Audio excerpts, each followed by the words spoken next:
¿Es posible que la suma de una infinidad de cosas realmente pequeñas, pero todas ellas positivas, den como resultado algo finito? En el video anterior hablamos un poco sobre el infinito y presentamos algunas de las ideas que se tenían en la antigüedad sobre él. También introducimos un poco lo que es el concepto de una serie. Pero ahora ha llegado el momento de que realmente trabajemos con lo que es el infinito. Y para eso vamos a considerar la siguiente suma infinita que denotaremos con la letra S. Y ese va a estar dado por lo siguiente. Ese va a ser igual a 1/2 más 1/4 más 1/8 más 1/16 y así sucesivamente. Y vamos a ver que a pesar de ser una suma infinita, da como resultado algo finito. Pero para entender esto fácilmente y vamos que realmente el infinito surge de manera muy natural en nuestras vidas, vamos a pensar a S como la suma de segmentos de una recta. Entonces, consideramos la siguiente recta y trazamos sobre ella dos segmentos, uno de tamaño 1 y uno de tamaño 1/2. El segmento de tamaño 1/2 va a ser nuestro segmento inicial y dicho segmento lo vamos a partir por la mitad y vamos a obtener un segmento de tamaño 1/4. Ese segmento lo volvemos a trazar por la mitad y obtenemos un segmento de tamaño 1/8. Como pueden notar, cada uno de los segmentos resultantes es igual a cada uno de los sumandos de S. Ahora, para ver realmente cuánto vale S, vamos a imaginar que tomamos cada uno de estos segmentos que obtuvimos y los vamos a ir acomodando del lado derecho de nuestro segmento inicial, que es de tamaño 1/2. Acomodamos el primer segmento, que es de tamaño 1/4, y observemos aquí que la distancia que nos falta para llegar al 1 es igual al tamaño del segmento que acabamos de acomodar, es decir, 1/4.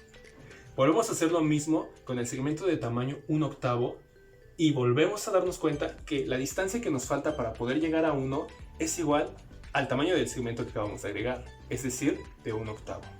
Esto lo vamos a ir haciendo así sucesivamente y podemos notar claramente que si hiciéramos esto n veces, el enésimo segmento que sumáramos sería igual a la distancia que nos falta para poder llegar a 1. Es decir, que nos faltaría una distancia de 1 entre 2 elevado a la n para poder llegar a 1.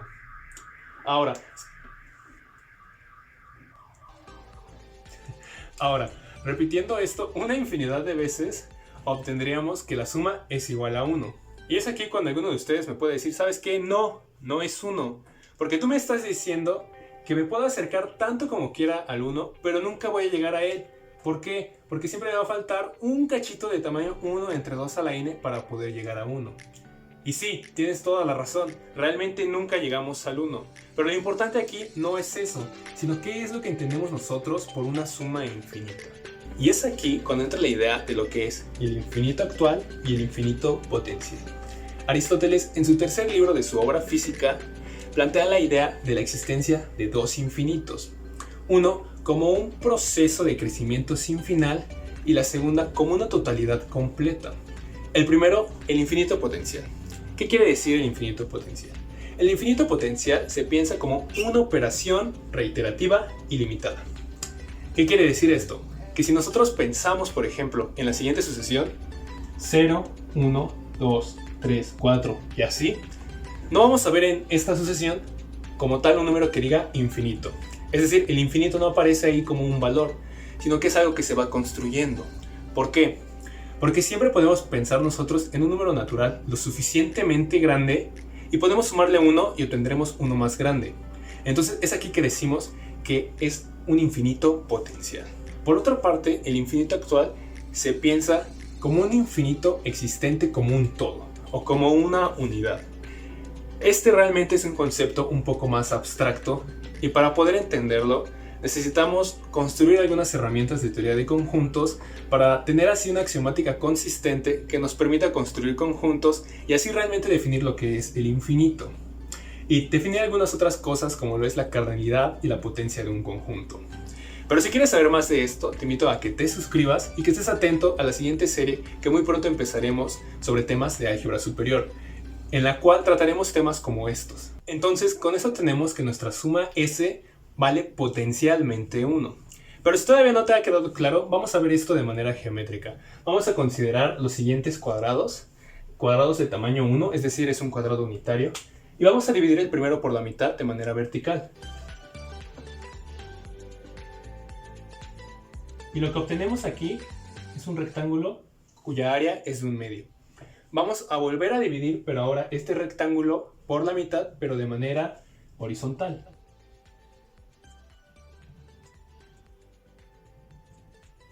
Y obtenemos que su área es igual a 1/4. Volvemos a repetir esto, pero ahora este cuadrado lo vamos a dividir por la mitad de manera vertical.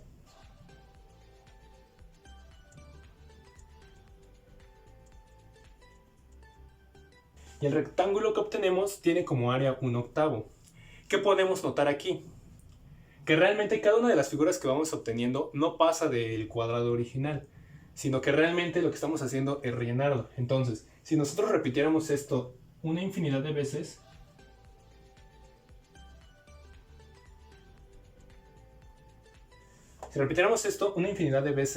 tendríamos que la suma de todas esas áreas de esas figuras que obtuvimos vale 1. Es decir, que nuestra suma S, igual que en el caso anterior, es potencialmente 1. Pero ahora, ¿qué pasaría si en lugar de partirlo por la mitad, lo partiéramos de otra forma como esta? Que tuviéramos 2/3 de área del lado izquierdo y 1/3 del lado derecho. Y si hiciéramos esto repetidamente de la misma forma en que lo hicimos cuando lo partimos por la mitad, es decir, de esta forma.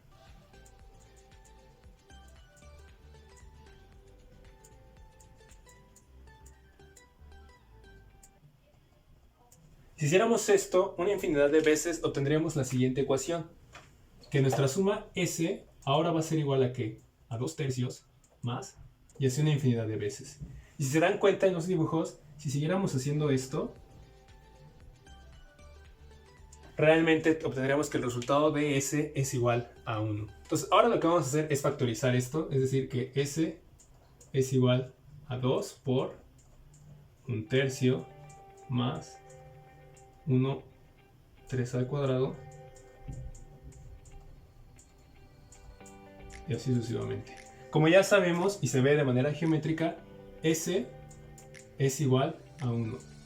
Entonces tendríamos que 1/3 más 1/3 al cuadrado, y esto así sucesivamente es igual a 1/2. ¿Por qué?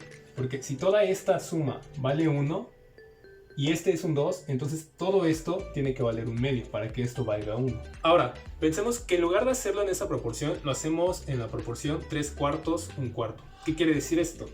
Que en lugar de quedarnos con 2/3 aquí, nos vamos a quedar con 3/4 y con 1/4 de este lado. El proceso va a ser exactamente el mismo, ir dividiendo de manera vertical, de manera horizontal, de manera vertical y de manera horizontal. Entonces ahora nuestra suma quedaría de la siguiente forma. S sería igual a 3/4 más, y así una infinidad de veces. Y como ya vimos de manera geométrica, esto sería igual a 1. Entonces tendremos que S, factorizando de la misma forma que en la anterior, es igual a 3 por 1/4 más. Entonces, ¿qué tendríamos? Que esta suma de aquí nos da como resultado 1/3. Entonces, tenemos que 1/4 más más es igual a 1/3. Una de las cosas que más nos encanta en matemáticas es generalizar las cosas. Una vez que ya hicimos algunos casos particulares, nos encanta decir cosas como vale para todo número natural fijo m. Entonces lo que vamos a hacer ahora es eso. Vamos a generalizar lo que ya construimos anteriormente con los cuadrados. Tenía una proporción de 1/2, una proporción de 2/3, 1/3 y la proporción de 3/4, 1/4. Entonces ahora vamos a tener nuevamente nuestros cuadrados unitarios. Y lo que vamos a hacer es que en lugar de dividir el cuadrado en 1/2 o en 2/3 o en 3/4, lo vamos a dividir en una proporción de m-1 entre m, 1 entre m. Vamos a volver a dividirlo como lo hicimos anteriormente y nos quedaría lo siguiente. m-1 entre m, y al dividirlo aquí nos quedaría m-1 entre m al cuadrado. Lo volvemos a hacer y tenemos m-1 sobre m, m-1 sobre m al cuadrado. Aquí obtendríamos un cuadrado de m-1 entre m al cubo. Si hiciéramos esto una infinidad de veces, obtendríamos que la suma de igual forma sería 1. Ahora vamos a escribir esto, pero de manera algebraica, y obtenemos lo siguiente. Que m-1 entre m más m menos 1 entre m cuadrada más m menos 1 entre m cúbica más y así sucesivamente una infinidad de veces va a ser igual a 1 como ya dijimos. Entonces lo que vamos a hacer es factorizar m menos 1 y tenemos lo siguiente. M menos 1 por 1 entre m más 1 entre m cuadrado más así sucesivamente tenemos que esto es igual a 1. Despejando tenemos lo siguiente, que la suma 1 entre m más 1 entre m cuadrado y así sucesivamente es igual a 1 entre m menos 1. Ahora voy a reescribir esto, pero ahora con notación matemática, que es de la siguiente forma.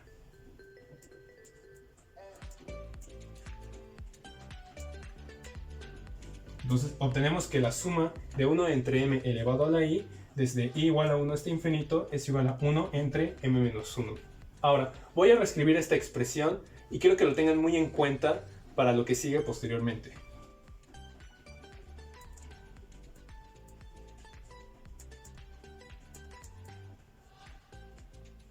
Y esta va a ser la expresión con la cual vamos a trabajar. Ahora voy a hacer un cambio de variable. Voy a decir que r va a ser igual a 1 entre m y voy a volver a reescribir la expresión obteniendo lo siguiente.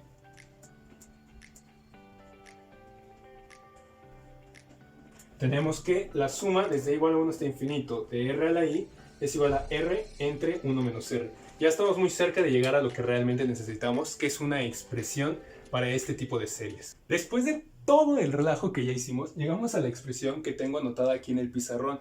Claro, recordando que tenemos la restricción de que r es igual a 1 entre m. Pero, ¿qué pasaría si quisiéramos conocer el valor de esta suma considerando el término que corresponde cuando i es igual a 0? Entonces la expresión sería la siguiente, que la suma desde i igual a 0 hasta infinito de r elevado a la i es igual a 1 más r entre 1 menos r. Y esto es igual a 1 entre 1 menos 0. Además de esto, también nos preguntamos qué pasaría si quitamos esta restricción y queremos ver qué es lo que sucede cuando r es cualquier número real. Entonces vamos a mandar a volar esto y vamos a decir, ¿sabes qué? R que sea un real. Claro, menos el número 1. ¿Por qué? Porque si fuera el número 1, entonces esto de aquí explota y eso es algo que realmente no queremos que suceda. Una vez teniendo esto, hay que hacer un poco de memoria y lo que nosotros queríamos saber era el valor de la suma infinita. Y para eso vamos a considerar la suma finita. Y esa suma finita la vamos a denotar como S de n y va a ser igual a la suma desde i igual a 0 hasta n de r elevado a la i. Abriendo esta suma tenemos que es igual a 1 más r cuadrada más y así sucesivamente hasta el término enésimo que es r a la n. Y vamos a encontrar una expresión que nos permita manejar esto de manera fácil para encontrar el valor de la suma infinita. Entonces lo que hacemos aquí es multiplicar S de n por 1 menos r y tenemos que esto es igual a 1 más r más y así hasta el término enésimo y vamos a restarle r más r cuadrada más así hasta el término rn más 1. Entonces despejando esto obtenemos fácilmente que S de n es igual a 1 menos r elevado a la n más 1 entre 1 menos r. Y hay que considerar algo muy importante, que el valor que toma esta suma conforme n se va haciendo más grande no solamente depende del valor de n como tal, sino que depende también del valor que toma r. ¿Por qué? Porque si r fuera un número que está entre el 0 y el 1, entonces tendríamos que rn más 1 se acercaría a 0, es más, converge a 0. Pero si r fuera un valor mayor a 1, entonces tendríamos que rn más 1 se va haciendo cada vez más grande.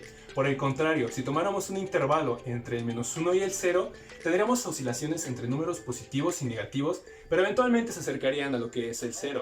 Y si tomáramos números más pequeños que el menos 1, de la misma forma tendremos muchas oscilaciones, pero serían oscilaciones entre números muy distantes. Entonces, vamos a considerar esta suma. Y vamos a ver qué es lo que sucede cuando n tiende a infinito con las condiciones que ya establecimos anteriormente. Si n tiende a infinito, entonces ¿qué va a pasar con rn más 1 si el intervalo que realmente nos interesa es el 0, 1? Pues esto es muy sencillo.